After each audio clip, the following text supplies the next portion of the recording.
ಏನ್ಪಾ ನಕ್ಕನ್ಲೇ ತಿನ್ನಕ್ ಏನಾದ್ರೆ ಒಂಚೂರು ಕೊಡಮ್ಮ. ಅಷ್ಟ್ ಕಷ್ಟಪಟ್ಟು ಕಿಚನ್ ಇಂದ ಓಡಿಸಿದ್ನಲ್ಲ ನಿನ್ನ ಮತ್ತೆ ಬಂದ್ಬಿಟ. ರಾತ್ರಿ ಗೋಬಿ ತಿನ್ಬಿಟ್ಟು ಇಲ್ಲಿ ಬೀಳ್ಸಿದಲ್ಲ ಅದಕ್ಕೆ ಬಂದ್ಬಿಟ್ಟೆ. ಗೋಬಿ ಎಲ್ಲ ಬಿಡ್ರೋ ತಿನ್ನಕ್ಕೆ ಸ್ವೀಟ್ ಐತಾ? ಸ್ವೀಟ್ ಹೇಳ್ರಿ. ಇಲ್ಲಪ್ಪ ಸ್ವೀಟ್ ಗಿಟ್ ಎಲ್ಲ ಯಾವಾಗ್ಲೂ. ಏನೋ ಮಾಡ್ತಿದ್ಯಾ ಅಲ್ಲಿ? ಇಲ್ಲಿ ಮೂಲೆ ನನ್ ಮನೆ ಮಾಡ್ತಾ ಇದ್ ನನ್ಗೋಸ್ಕರ. ನಮ್ಮ ಇಲ್ಲಿ ಯಾಕ ಮಾಡ್ತಿದ್ಯಾ? ಬೇರೆ ಮನೆಗೆ ಹೋಗೋ. ಎಲ್ಲರೂ ಇಲ್ಲೇ ಇದೀರಾ, ಏನ್ ಮಾಡ್ತಿದ್ದೀರಾ? ಅಮ್ಮ ಅಯ್ಯೋ ಇಟ್ಸ್ ಓಕೆ, ಎಲ್ಲರೂ ಇಲ್ಲೇ ಇದ್ರಲ್ಲ ಅದಕ್ಕೆ ನಾನು ಇಲ್ಲೇ ಬಂದ್ಬಿಟ್ಟೆ. ಮೇಡಮ್ ನಿಮ್ನ ಗೋಡೆ ಮೇಲೆ ನೋಡಕ್ ಆಗ್ತಿರ್ಲಿಲ್ಲ, ನೆಲದ ಮೇಲೆ ಏನ್ ಮಾಡ್ತಾ ಇದೀರಾ? ಎಲ್ಲರೂ ಇಲ್ಲಿದ್ರೆ ನಾನ್ ಮಾತ್ರ ಮೇಲಿರ್ಲಾ? ಅಕ್ಕ ನೆಲೆ ಹೋಗಿದೆ ಈ ದಿವಸ.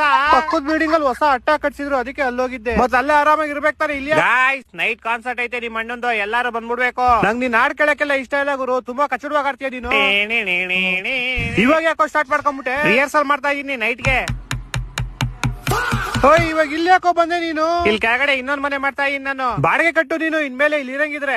ಬಾಡಿಗೆ ನೀನ್ ಕಟ್ಟು, ಮನೆ ನಾನ್ ಕಟ್ತೀನಿ. What a great way to insult someone. Madam please ನೀವು ಸ್ವಲ್ಪ ಡಿಸ್ಟೆನ್ಸ್ ಅಲ್ಲಿ ಇರಿ, ನಿಮ್ ನೋಡಿದ್ರೆ ಮೈ ಜುಮ್.